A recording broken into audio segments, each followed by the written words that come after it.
Bloodwolf Arts Studio. Unleash the artist within. Welcome to the Bloodwolf Reading Hour with Bloodwolf Art Studio, and I am your host, Mr. Moonlight. So today we are continuing with our special guest, Robyn Maria, going through her book, From Surviving to Creating. So today we're going to just be picking up where we left off. But before we continue on, Robyn's going to have her camera off for this one and be sending messages or chiming in when she can. Just want to say thank you so much for creating the possibility to be here with me going through your book, given a lot of the challenges and things that you're facing going through it now. A lot of gratitude and really appreciate you being here. It's my thing.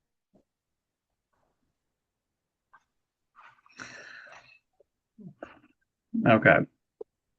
So we are going to be picking up with chapter 5. And before we jump into that, then just real quickly, when we left 2 weeks ago, because it's been a couple weeks, we were both had other plans last week. A lot of stuff's happened in the last couple of weeks. But when we finished out, we were talking about the activity that was talking about choosing into something with consistency and making a new choice. And it's the powerful tool you left with us at the end of chapter 4. And it's been, I've enjoyed, just like the rest of these, I've enjoyed doing these alongside um, our reading series here with Blood Wolf Art Studio. And I am continuing to be like, I'm looking forward to the results I'm continuing to create. It's been quite a quite an up and down. Um, so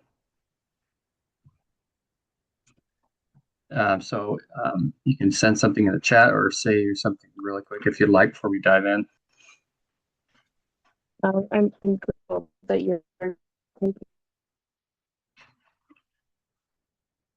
Okay. being your first gift. So thank you. Your sound's coming through a little choppy, at least on my side. I don't know if I'm coming through clear.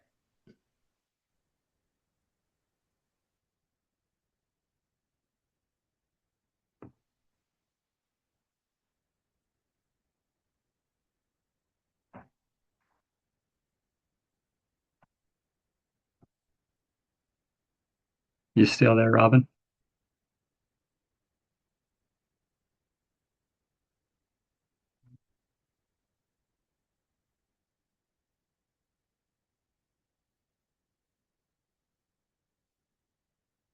Okay. We'll just uh we'll just dive on in. I got the chat open, so either way, just let me know. Okay. Chapter 5. Sometimes the greatest miracle isn't finding love.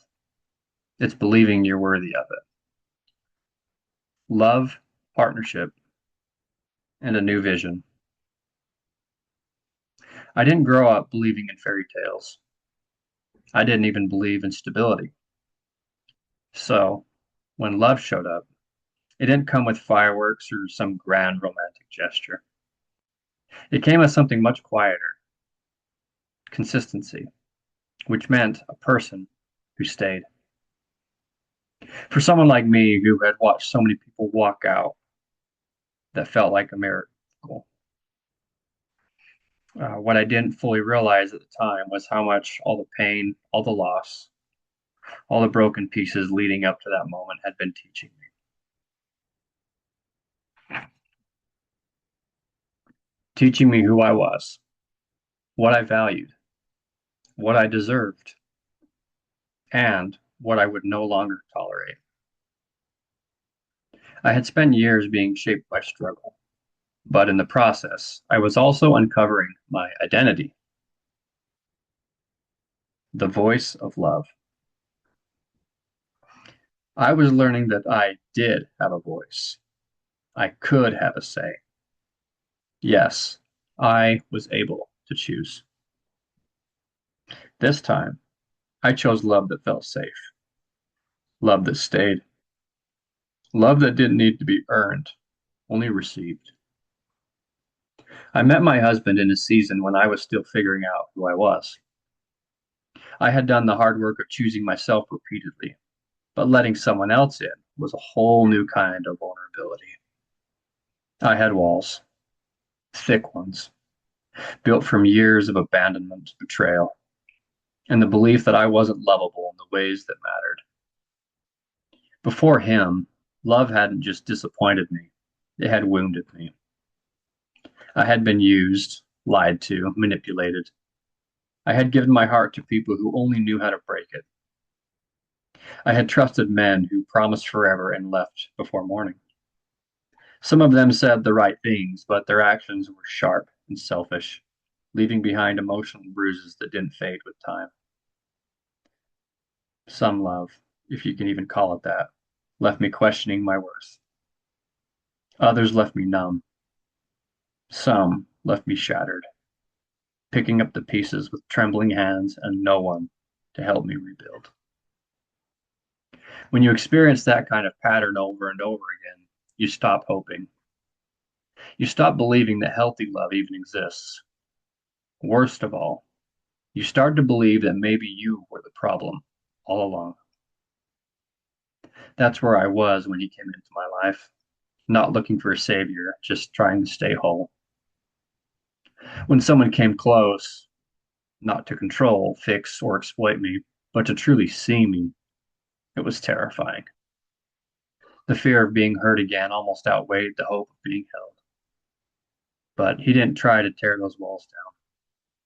He stood at the gate, patient, kind, unshaken.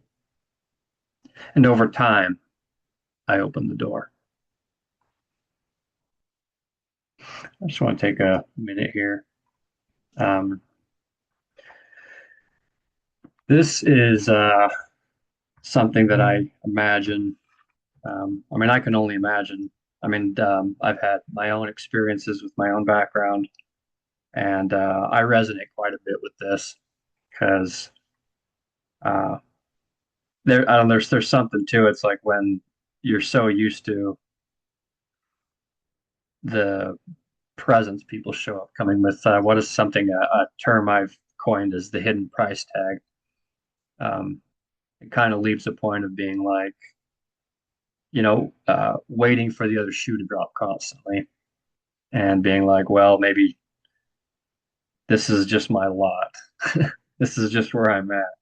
And even the thought of somebody saying, I'm going to be here, and you're just like, yeah, right. Uh, That so, that that 100% was my experience.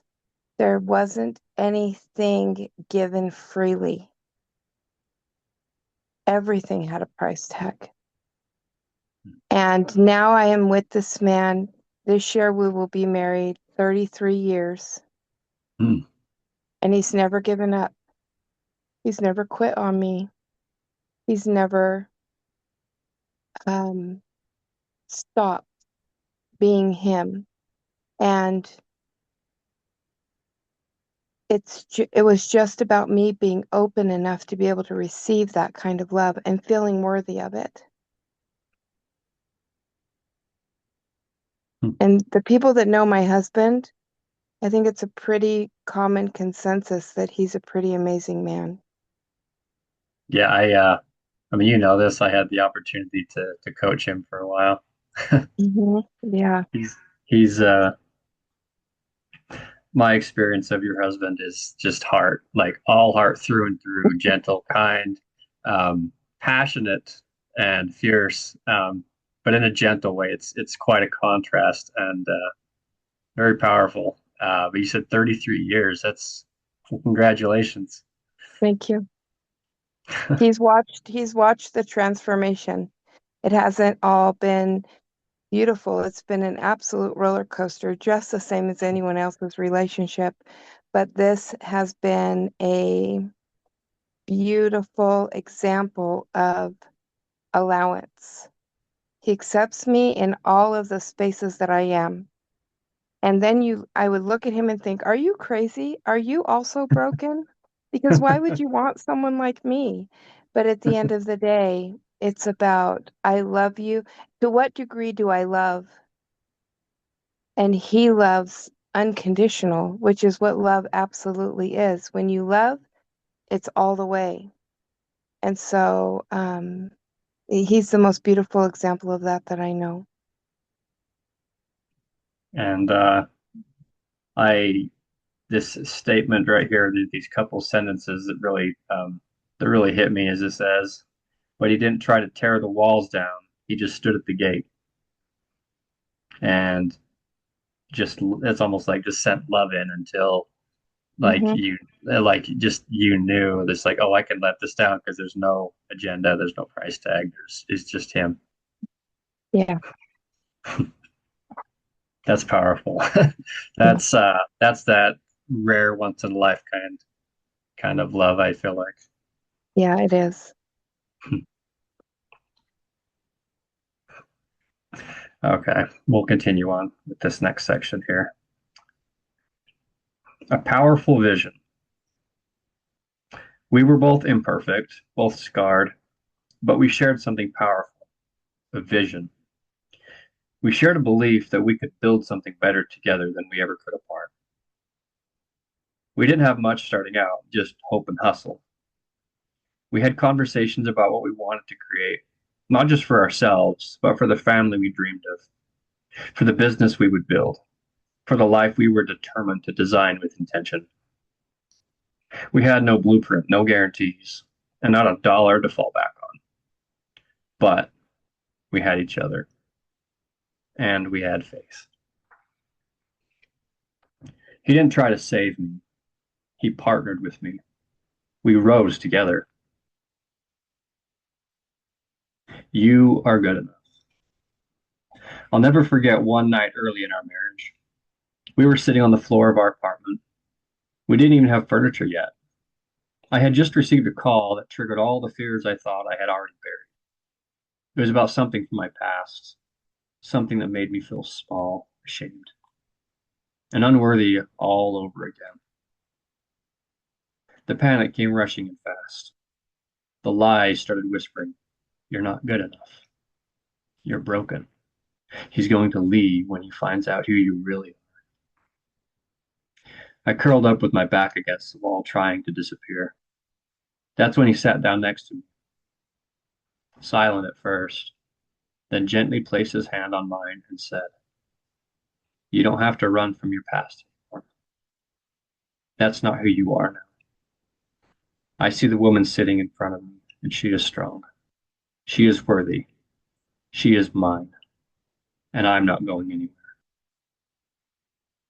I cried so hard I could barely breathe. In that moment, I realized something life altering. He wasn't just loving who I had been, he was loving who I was becoming. And you know what? So was I. For the first time in my life, I started to believe I could love her too. There's something sacred about walking alongside someone who sees your scars and chooses to stay, who reminds you of your power when you forget, who dreams with you, builds with you, and still loves you on the hard days when healing feels slow. That kind of support changed my life. It taught me this: partnership isn't about perfection, it's about alignment, about vision, about showing up not just for each other, but with each other. One of the things we say to each other as we look into each other's eyes is, "I am tender, I am loving, I am here for you." We say that to each other every morning and night, 3 times each. By the third time, my heart softens and my soul opens. That connection, is what gives me strength to lead.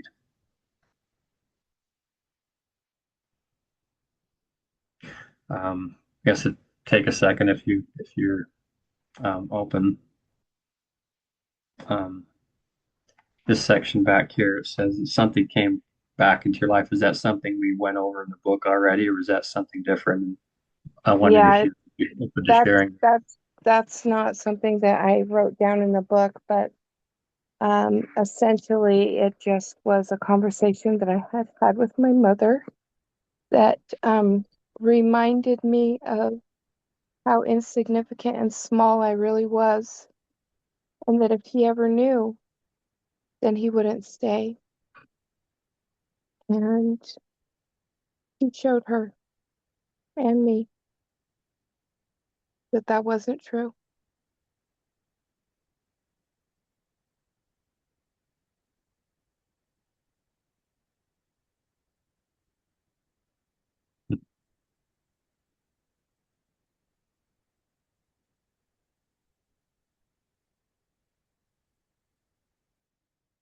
Thank you for sharing that. Um, First thing that comes to my mind is that, as we've talked about in the last chapters, is that point of choosing something different, of choosing yourself, even from that moment as a teenager, that this man showed up for you was a physical manifestation of the choices that you had made repeatedly to stay over and over and over again, no matter what. And then someone appeared that says, yes, yes, you do. For some reason that just came to my mind. Um, so thank you.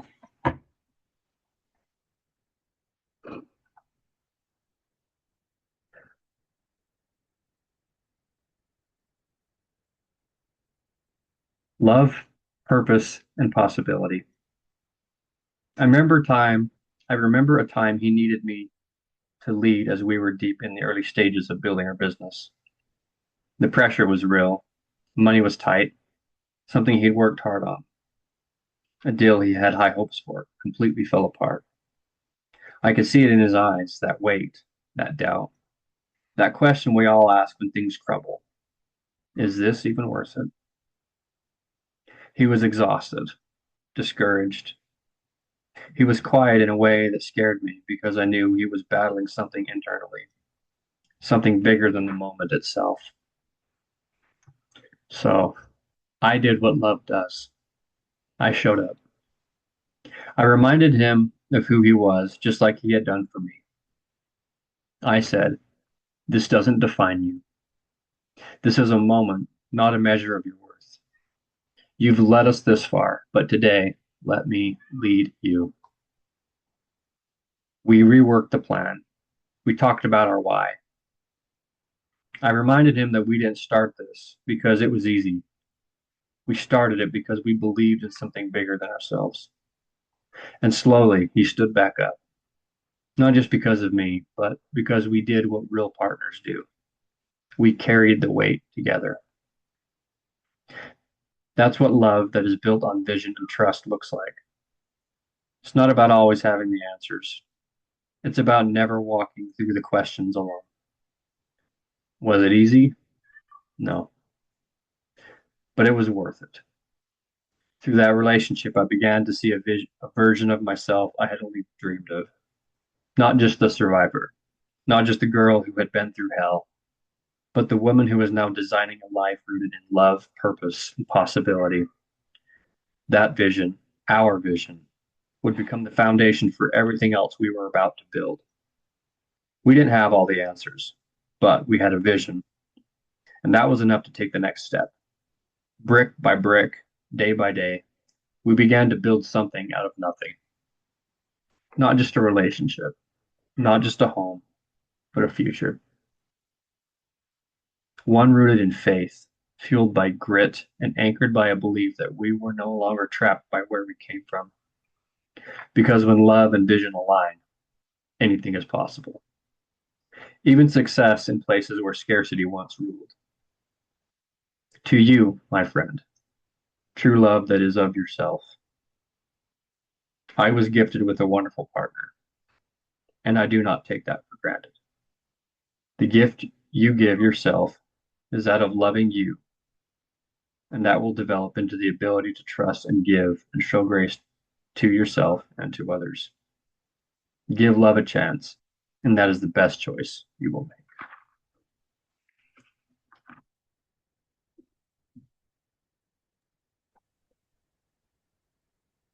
Just saw your message, just barely.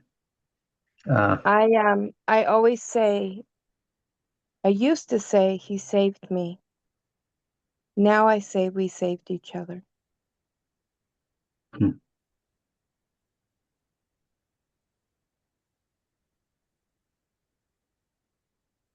The way that you describe it in here, that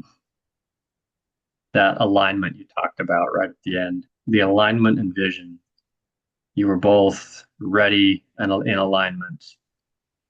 Sounded like from kind of similar, a little bit of similar former circumstances, at least I guess in the how challenging it was. Um, to what other degrees, I'm not sure because I don't think we've talked about that at all. But when things lined up, they were there and the vision so that you were able to be the biggest cheerleaders and support for each other.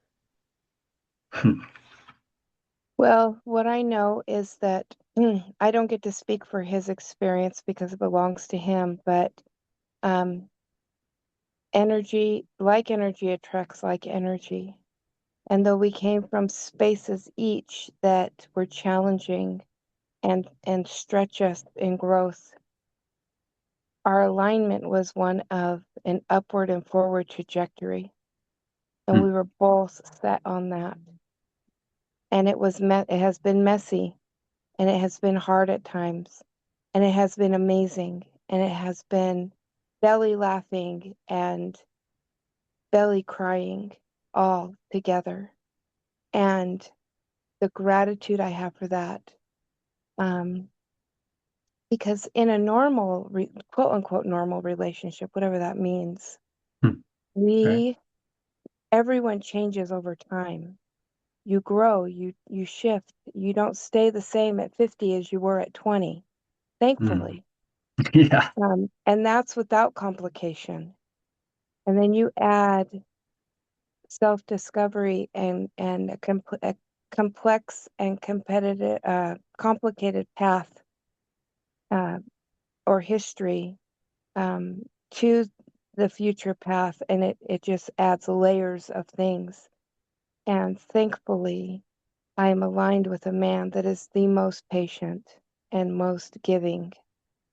I have tried him to the ends of his rope, I promise you, and he has stayed. And and vice versa. And so it's not about the moment. A fight is a moment. Love is forever. Is the fight worth the forever? And so that's what we've gotten to look at. And so we've both gained. We each are in the longest relationship we have ever witnessed in our families. Mm. And so we set the precedent now. Talk about setting a new cycle. Hmm. Absolutely. All right. So it says we got about 7 minutes left on our thing. Okay. So I'm gonna pop up. I'm gonna pull up the activity here, and we'll walk through this.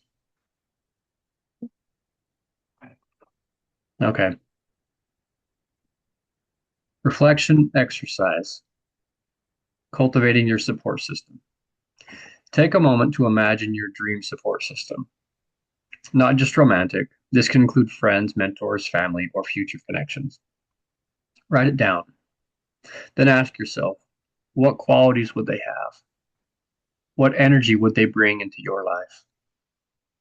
How would they help you rise? How can you best love yourself so that cup overflows? And maybe I'll just add a little bit. Feel free to reframe this as saying what qualities. Um, let's see. Oh, never mind. Never mind. I'm not going to reframe that. I was misthinking about it.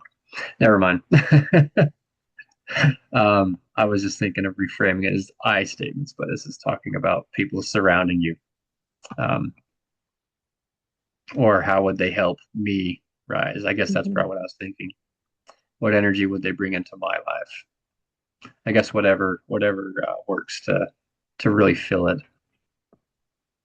Yeah, this is not a cookie cutter exercise. None of these are. These are Yeah, just a gateway for you to take a self deep dive. right. Okay. This last piece here on the bottom. You deserve support. You deserve love that aligns with your vision. And you deserve people who see you not for your past, but for who you are.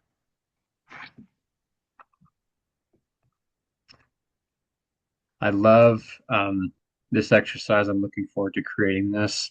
Um, and what a perfect part of your life story to share to support this one. Because this is exactly, I mean, there's so many different parts to a support system, but in a partnership, um, like for like marriage and partnership, that's like the one that's right close to the center. Like that's the center of all centers. But I mean, I know there's more obviously, but this was a perfect one to talk about as a centerpiece that because that's the closest relationships right there. Mhm. Hmm. Well, was there anything else you wanted to chime in before we wrap this up tonight? Just to be open to the possibilities, be open to what love and love can look like, what your life could look like outside of what you perceive as reality. Because being open to those possibilities is where you might be surprised how love shows up, how support shows up, how community shows up by allowing yourself a space of maybe my ideas are not the only possibilities. And I like so thank you. And I'd like also I feel like that vision you talked about. Um, it's like I don't know. It's kind of like it's such a binding thing having that vision for yourself um,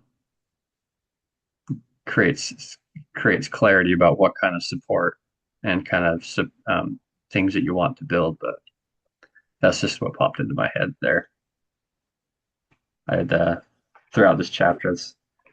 I love that that was a uniting point where you said, um, all these different things, but it's like the thing that y'all really was anchored that anchored your relationship is a shared vision, something bigger than both of you, as you mentioned, something that you built together that you couldn't have built by yourself. Yeah, because I mean, life is a team sport. Yeah, Yeah. Thank you, Erin. I'm so grateful. thank you, thank you for creating showing up here tonight. So I'll go ahead and add a couple things on the end here. So thank you for tuning in. We'll be here next week, 7 o'clock p.m. on Thursday. We'll continue with chapter 6. So take the time to do this activity uh, that we shared here and also pick up a copy of Robyn's book. You can join along or, you know, tune in. So thank you again for tuning in, being with us, Robyn. And thank you all, whoever's watching the recording, for tuning in. And we'll see you next week. And welcome to my side of the moon. Thanks, Erin. Yeah. Bye.